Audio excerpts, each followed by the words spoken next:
이번 시간에는 우리 2022년 2회 정보처리 산업기사 실기 기출문제를 같이 한번 풀어보도록 하겠습니다. 우리 무결성에 대한 그 설명인데 그 설명에서 이제 가로 안에 들어갈 그 알맞은 답을 써라. 그렇게 이제 문제가 나왔습니다. 자, 지금 여기 보니까 이제 무결성이란 그러고 나왔죠. 이 무결성이란 우리 데이터베이스에 저장된 그 값과 그것을 이제 표현하는 현실 세계의 이제 실제 값이요. 그 실제 값이 이제 일치하는 그 정확성을 이제 의미하는 게 우리 무결성이라는 거죠. 그래서 우리 무결성 제약 조건은 우리 데이터베이스에 들어있는 그 데이터의 이제 정확성을 이제 보장하기 위해서 부정확한 그런 이제 자료가 데이터베이스 내에 저장되어 있는 거 그걸 이제 방지하기 위한 그런 이제 제약 조건을 보고 우리가 무결성 제약 조건이다. 그렇게 이제 부르는 거죠. 그때 우리 무결성 제약 조건을 보게 되면 이제 여러 가지가 있죠.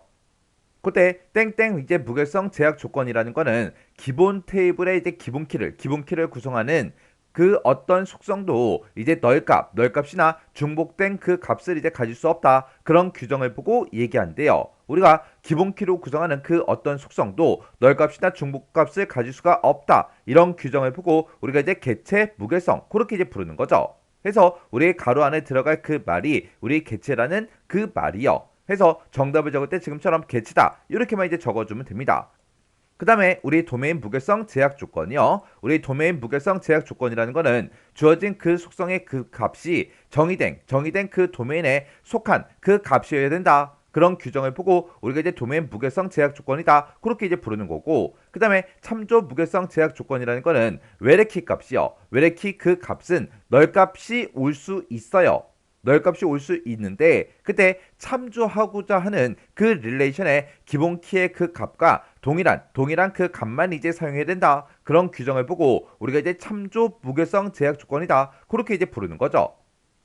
그래서 우리의 개체 무결성 제약 조건이라는 거는 기본 키에 대한 그런 이제 규정이고요. 그리고 도메인 무결성 제약 조건이라는 건 말 그대로 도메인과 이제 관련된 그런 이제 규정을 보고 얘기하는 거예요. 그리고 참조 이제 무결성 제약 조건이다라고 하게 되면 얘는 이제 외래키에 대한 그런 이제 규정이죠. 이렇게 우리 데이터베이스와 이제 관련된 그런 이제 용어에 대해서 지금처럼 이렇게 이제 시험 문제가 나왔습니다. 이런 이제 데이터베이스 관련 용어가 시험 문제에 최근 들어서 계속해서 출제가 되고 있어요.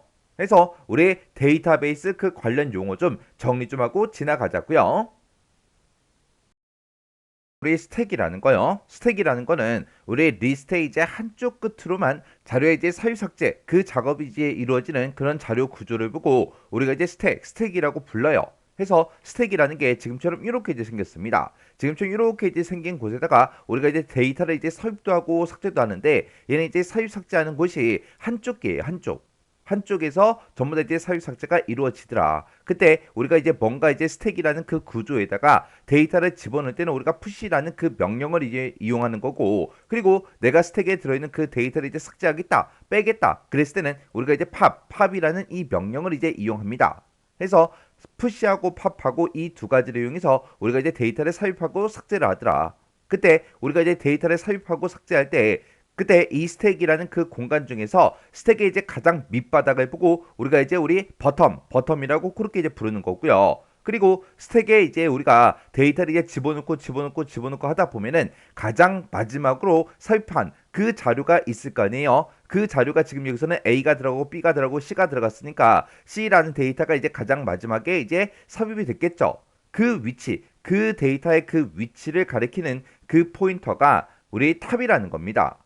그래서 버텀이라는 건 이제 스택의 가장 밑바닥이다. 밑바닥을 보고 얘기하고 탑은 가장 위쪽에 가장 마지막 그 자료가 삽입된 그 위치가 우리 탑이더라. 그렇게 이제 기억하시면 됩니다.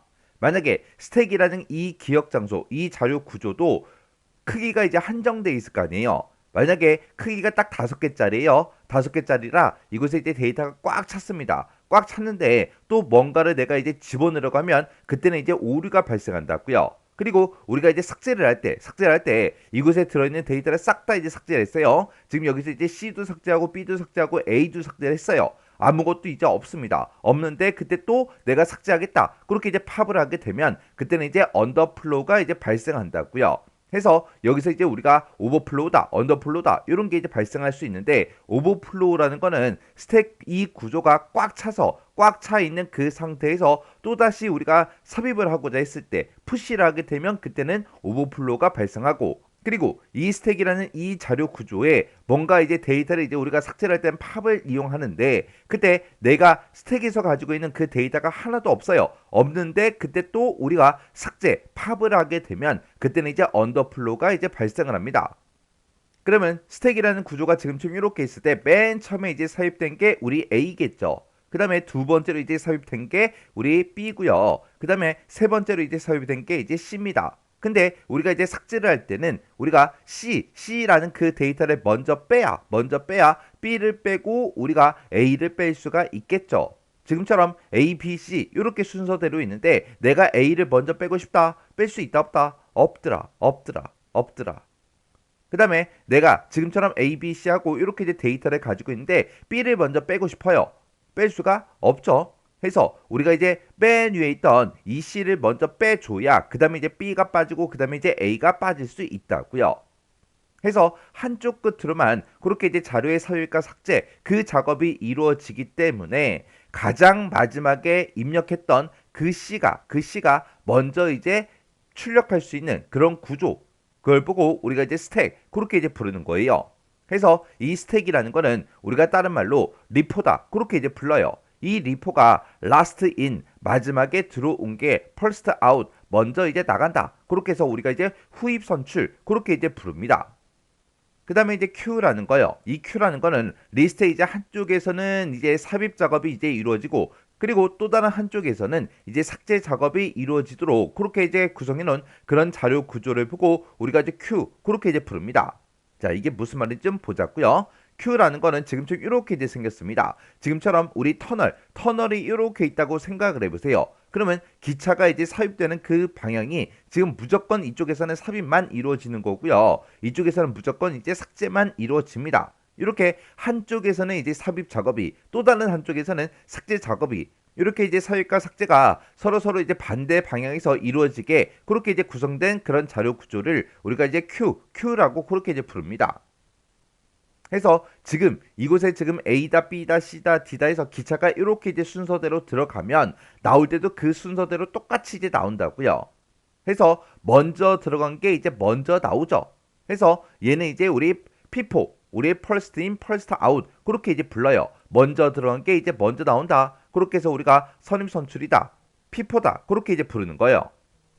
근데 이 Q라는 이 공간에다가 우리가 이제 데이터를 삽입했을 때 맨 처음에 이제 삽입된 그 자료의 위치를 우리가 프론트로 이제 나타내는 거예요.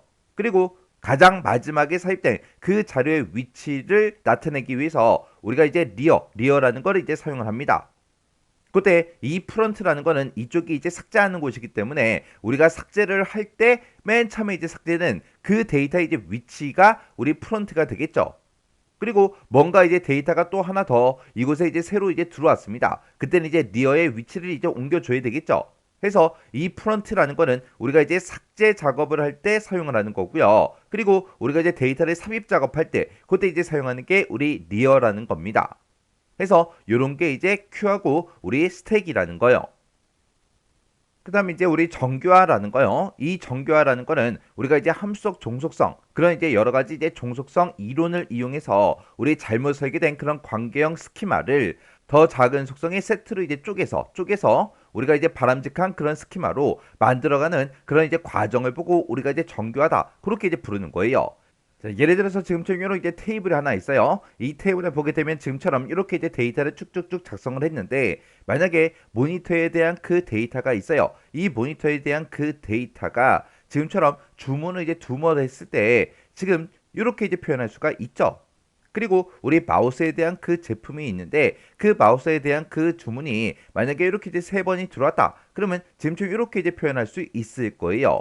그때 원래 이 데이터를 표현할 때는 이 앞에 요 데이터 앞에 이제 마우스라는 그 데이터가 이렇게 이제 써져 있을 거고 얘도 이제 마우스 거기 때문에 그 앞에 이렇게 이제 데이터가 똑같이 마우스다 하고 이렇게 써져 있을 거고 그리고 요 데이터도 우리 마우스의 데이터이기 때문에 마우스의 데이터가 이곳에 써져 있을 거라고요. 그리고 모니터도 지금 주문 번호로 봤을 때는 이렇게 이제 두 개가 있죠. 두 개가 있으니까 그때 이 모니터다 해서 요것도 이제 두 번 이렇게 이제 작성이 된다고요. 이런 데이터를 우리가 이제 관리하고자 할 때 이렇게 이제 중복되는 데이터가 많으면 많을수록 우리한테는 안 좋다고요. 그러면 이런 이제 테이블이 하나가 있을 때 이거를 이제 우리가 두 개로 이제 쪼개 버리는 거예요. 해서 하나 이제 제품 테이블이다. 그리고 하나 이제 제품 주문이다 해서 이렇게 이제 두 개의 테이블로 우리가 쪼개게 되면 그렇게 이제 중복되는 거를 우리가 이제 막아줄 수가 있겠죠. 해서 이런 식으로 하나의 이제 큰 테이블을 여러 개의 이제 테이블로 우리가 이제 쪼개는 그런 과정을 보고 우리가 이제 정교하다 그렇게 이제 부르는 거예요. 그때 이제 우리 정교화 과정에 보게 되면 지금처럼 이렇게 이제 여러 개의 이제 단계를 거쳐서 우리가 이제 정교화가 이제 수행이 됩니다.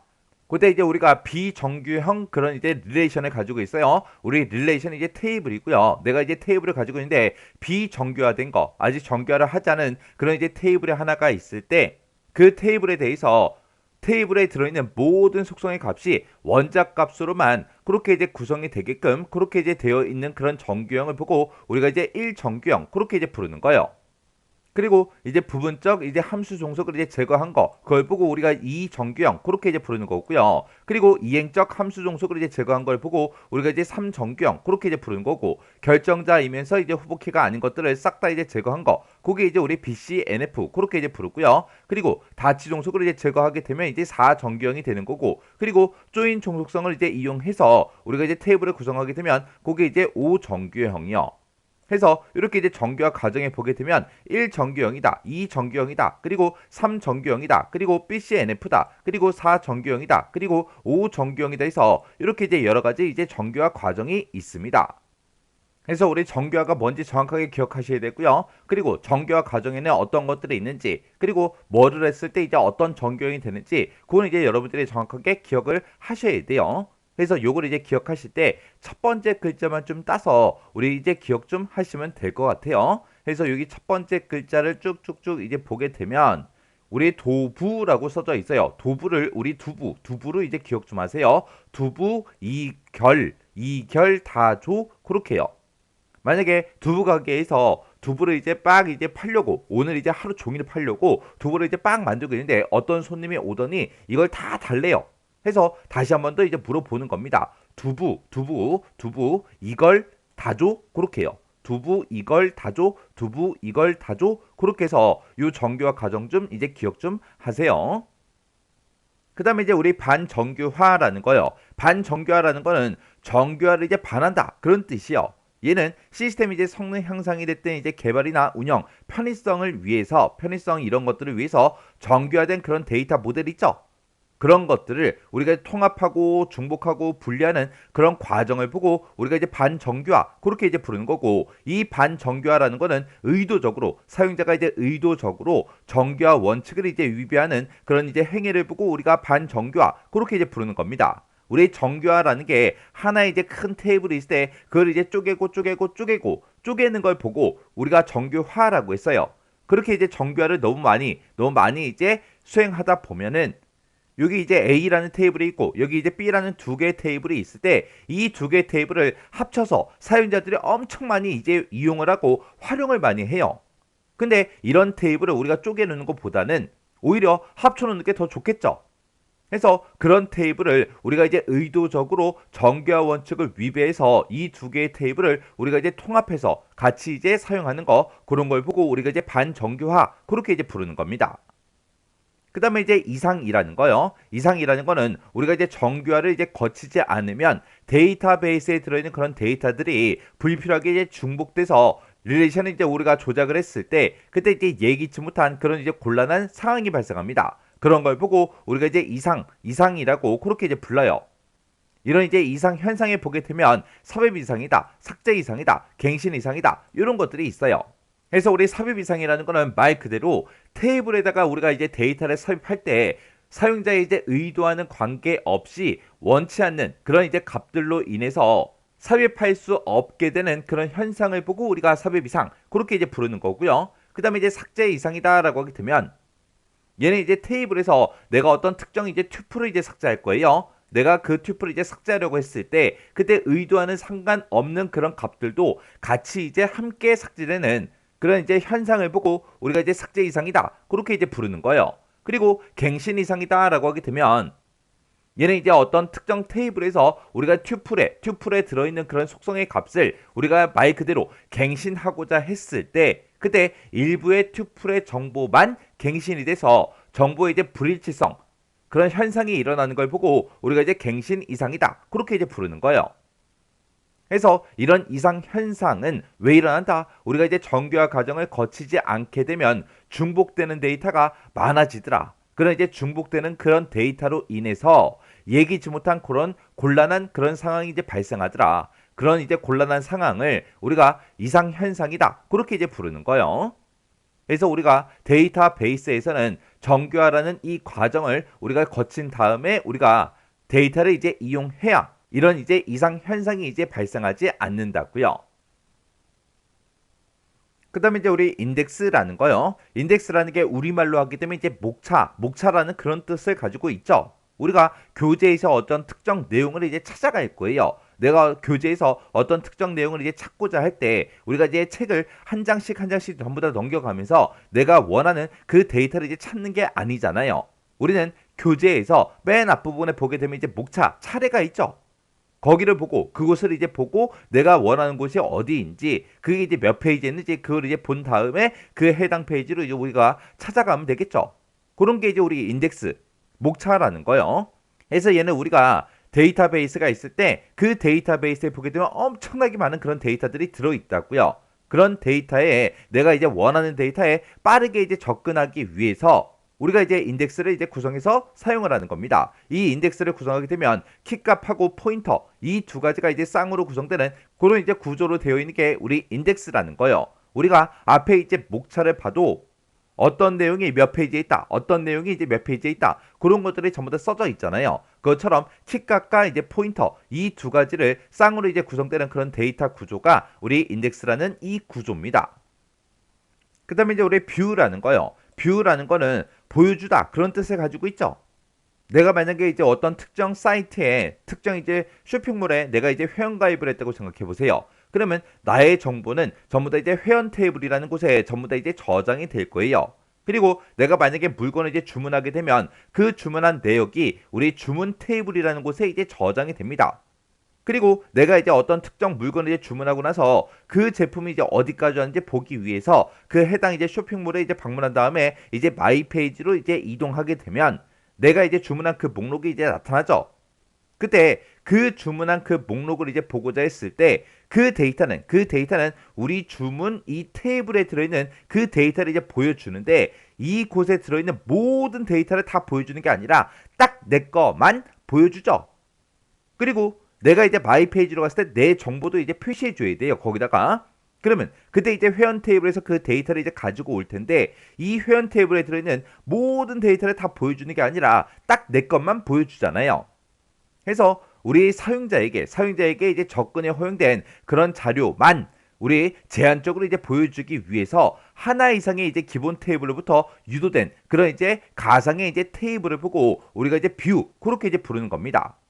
해서 실제 존재하는 그 테이블은 회원 테이블이다. 주문 목록 테이블에 대해서 이렇게 이제 두 개의 테이블이 있지만 이곳에 들어있는 모든 데이터가 나한테 다 보이지는 않는다고요. 나한테 이제 접근에 허용된 그런 자료만 제한적으로 보여주기 위해서 사용하는 그런 이제 가상의 테이블을 우리가 이제 뷰라고 그렇게 이제 부르는 거예요. 그래서 얘는 지금 이곳에 가상이다. 그런 말이 붙어 있죠. 그래서 얘는 이제 물리적으로 존재하지 않죠. 그래서 실제로 이제 물리적으로 존재하지 않지만 사용자한테는 마치 이런 이제 테이블이 있는 것처럼 가상의 이제 테이블이 있는 것처럼 그렇게 이제 보여주는 걸 보고 우리가 이제 뷰 그렇게 이제 부르는 거예요. 그다음에 이제 우리 파티션이라는 거요. 우리 파티션이라는 거는 예를 들어서 우리가 컴퓨터에 실제로 이제 사용하고 있는 그런 이제 하드 디스크가 딱 하나가 있어요. 근데 그 하나의 이제 하드 디스크, 물리적인 그 하나의 하드 디스크를 우리가 이제 논리적으로 C 드라이브다, D 드라이브다 그렇게 이제 쪼개서 이제 사용할 수 있는 게 우리 파티션이었어요.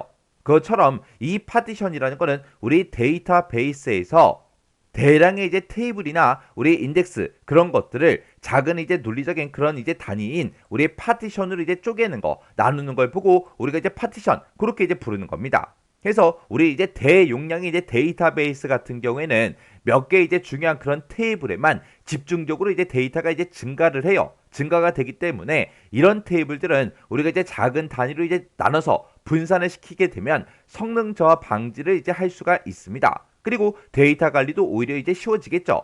예를 들어서 우리 쇼핑몰이다라고 하게 되면 이제 회원 테이블이라는 게 데이터가 엄청나게 많이 이제 증가될 가능성이 높죠. 왜? 회원들은 계속해서 이제 새로 회원 가입하고 회원 가입하고 회원 가입하고 하기 때문에 그런 이제 회원 테이블은 데이터가 이제 늘어날 수밖에 없어요. 그리고 제품을 이제 주문한 거 그런 것도 이제 관리하는 주문 목록이라는 그 테이블도 따로 있을 거예요. 그러면 회원들이 이제 어떤 특정 제품을 주문할 때마다 그곳에 대해 데이터가 계속해서 이제 증가를 한다고요.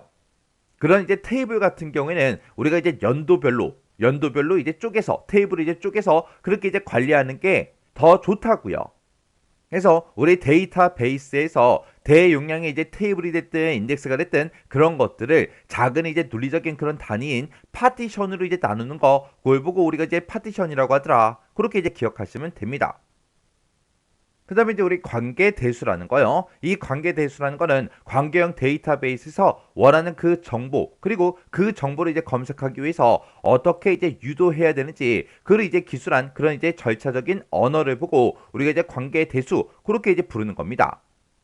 그리고 우리 관계 해석이라는 거요. 이 관계 해석이라는 거는 관계 데이터 이제 연산을 표현하는 그 방법을 보고 우리가 이제 관계 해석, 그렇게 이제 부르는데 이 관계 해석이라는 거는 정보가 이제 무엇이다. 그것만 이제 정의하는 걸 보고 우리가 이제 관계 해석 그렇게 이제 부르는 거고요. 얘는 이제 관계 데이터 모델의 제안자인 이제 코드라는 그 사람이 수학에 이제 수로해서 이걸 이제 기반을 두고 관계 데이터베이스를 위해서 제안한 게 우리 관계 해석이라는 거예요. 그 다음에 이제 우리 후보 키라는 게 있고 우리 이제 기본 키라는 게 나오고 우리 이제 대체 키라는 게 나오고 이런 것들이 이제 나옵니다.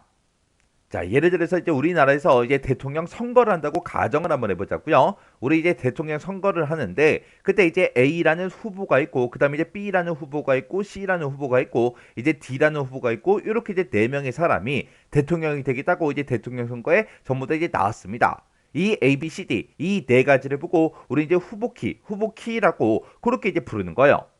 이렇게 이제 네 명이 있을 때 그 중에서 이제 투표가 이제 끝나고 그때 이제 표를 많이 이제 획득한 그 사람이 이제 대통령이 되는 거죠. 그때 만약에 이 D라는 사람이 표를 이제 제일 많이 받아서 이제 대통령이 됐다고 그렇게 이제 가정을 한번 해보자고요.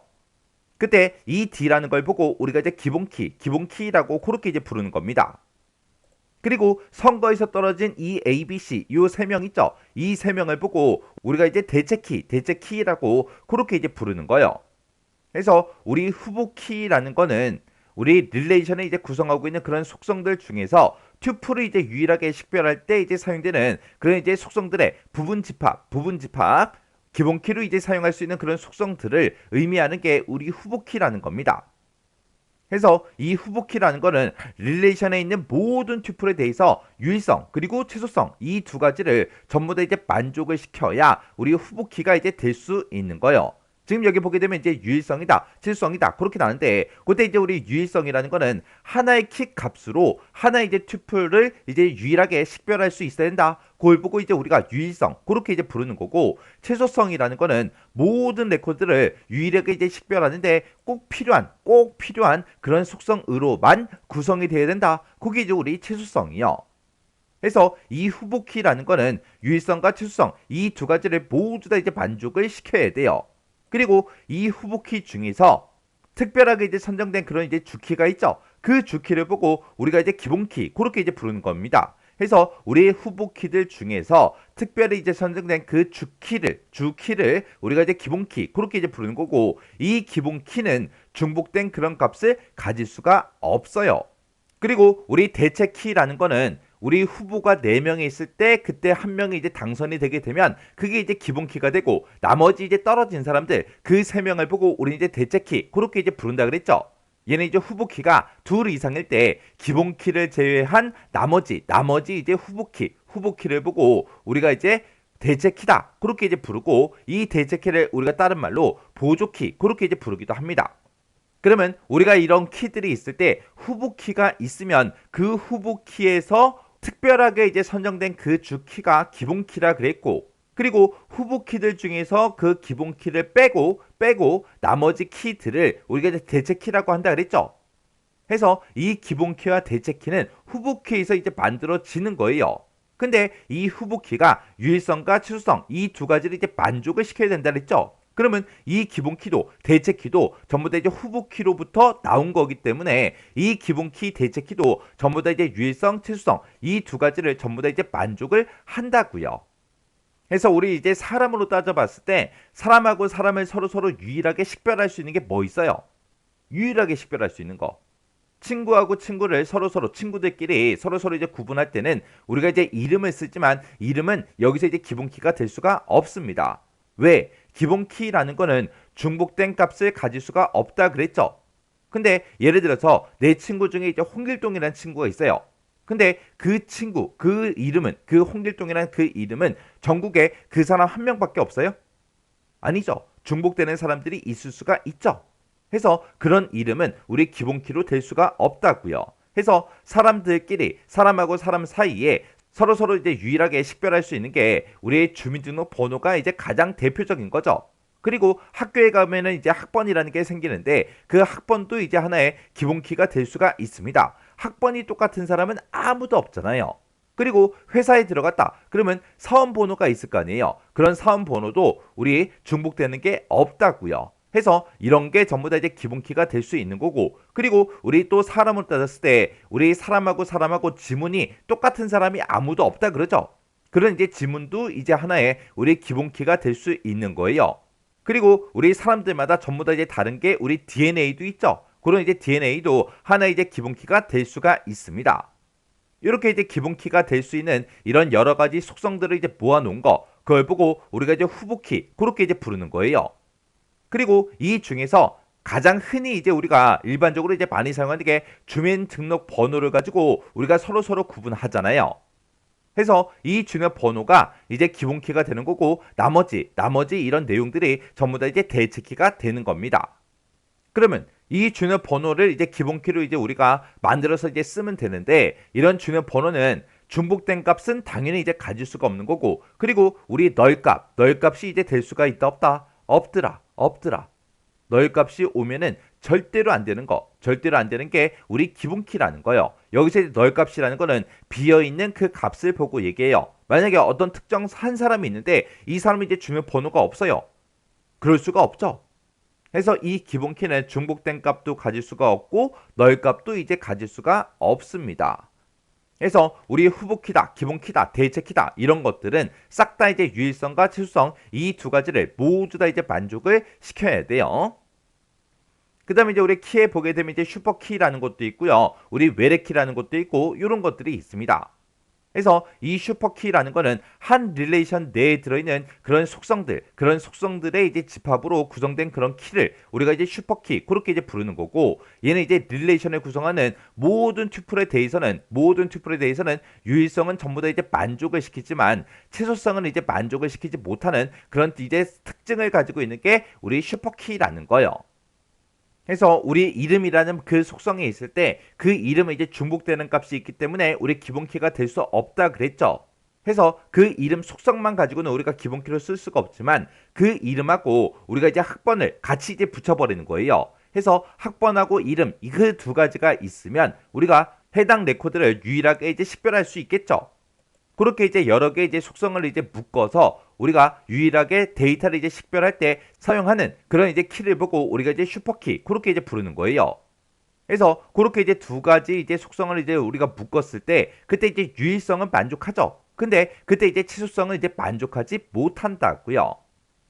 그 다음에 이제 우리 외래키요. 외래키라는 건 뭘 얘기하냐? 자, 지금처럼 이렇게 이제 두 개의 테이블이 있어요. 그때 이 제품 테이블에서는 이 제품 번호가 이제 기본키로 이제 사용이 되고 있습니다. 이렇게 이제 기본키로 사용이 되고 있고, 그리고 우리 제품 주문이라는 그 테이블에서는 이 주문 번호가 우리 기본키로 이제 사용이 되고 있어요. 근데 이 제품 주문이라는 그 테이블이 이 제품이라는 그 테이블을 이제 참조를 할 거예요. 그때 우리 제품 테이블에서는 이제 기본키가 이제 제품 번호이기 때문에 이 제품 번호라는 그 필드를 가지고 서로 이제 연결을 시켜줘야 우리 제품 번호 1001인 그 데이터가 어떤 이제 제품인지 우리가 여기서 이제 보고 찾을 수가 있겠죠.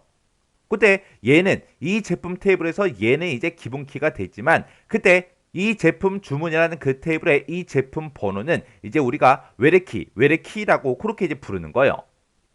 해서 이 외래키라는 거는 다른 테이블에 들어있는 이 기본키를 참조하는 그 속성을 보고 우리가 이제 외래키 그렇게 이제 부르는 겁니다. 해서 우리 이제 외래키라는 거는 다른 릴레이션, 다른 테이블의 기본키를 참조하는 그런 이제 속성이 됐든 속성의 집합 그걸 보고 우리가 이제 외래키 그렇게 이제 부르는 거예요. 그 다음에 이제 우리 개체 무결성이요. 개체 무결성이라는 거는 기본 테이블의 이제 기본키를 구성하는 그 어떤 속성도 우리 널값이나 중복된 값을 가질 수 없다. 그런 규정을 보고 우리가 이제 개체 무결성 그렇게 이제 부르는 거예요. 그래서 우리가 가지고 있는 이런 기본키는 널값이 올 수도 없고 그곳에 우리 중복된 값도 이제 저장을 시킬 수가 없더라. 그게 이제 우리 개체 무결성이요. 그 다음에 이제 우리 참조 무결성이요. 참조 무결성이라는 거는 아까 우리 외래키라는 게 다른 테이블에 들어있는 그런 기본키를 참조하는 그 속성들의 집합을 보고 우리가 이제 외래키 그렇게 이제 불렀죠. 그때 이 참조 무결성이라는 거는 우리 그 외래키 값에 대한 그 설명입니다. 이 외래키 값은 널 값이어도 돼요. 근데 그 참조하고자 하는 그 릴레이션, 그 참조 테이블 있죠? 그 테이블에 기본키 값과 동일한 값만 이제 가져야 된다. 그게 우리 참조 무결성이요. 그래서 우리 참조 무결성이라는 건 뭘 얘기하냐? 지금 여기 보게 되면 이제 제품 번호가 우리 제품 테이블에는 이렇게 이제 세 가지밖에 없어요. 근데 이 제품 주문이라는 그 테이블에 만약에 1002 그런 이제 제품 번호를 우리가 쓸 수 있다 없다? 없더라. 왜? 이 쇼핑몰에는 제품이 이 세 가지밖에 없어요. 없는데 1002라는 그 코드를 가진 그 제품 번호가 없잖아요. 이런 거는 아예 우리가 사용을 할 수가 없겠죠. 그래서 우리가 이곳에 제품 테이블에 이 제품 번호는 이제 기본키로 이제 사용이 됐지만 제품 주문이라는 이 테이블에서 우리 제품 번호는 이제 외래키로 이제 사용이 된다고요. 해서 여기서 이제 사용할 수 있는 그 값은 이 기본키로 이 제품 테이블에 이 기본키로 이제 설정된 이런 값들만 우리가 사용할 수 있다. 그 얘기예요. 해서 1002 이런 건 올 수가 없습니다. 해서 우리 참조 무결성이라는 거는 외래키 값이요. 외래키 값은 널 값이 와도 돼요. 비어있는 값이 와도 돼요. 근데 참조하는 그 릴레이션에 우리 기본키 값과 동일한 값을 이제 사용해야 된다. 해서 참조할 수 없는 그런 외래키 값을 가질 수 없다. 그런 규정을 보고 우리가 이제 참조 무결성 그렇게 이제 부르는 거예요. 이렇게 해서 우리 데이터베이스 관련 우리 신기술이랑 용어랑 같이 한번 살펴봤습니다. 우리 데이터베이스 그런 신기술도 시험 문제에 엄청나게 자주 나옵니다. 그리고 우리 데이터베이스 관련 용어들도 시험 문제에 엄청나게 자주 나와요. 특히 이 데이터베이스 관련 용어는 거의 매 회차마다 시험 문제에 꼬박꼬박 나오고 있다. 그렇게 이제 생각하시면 돼요. 그래서 이런 용어 하나하나가 어떤 것들을 의미하는지 서로 구분할 수 있도록 여러분들이 정확하게 알고 계셔야 돼요.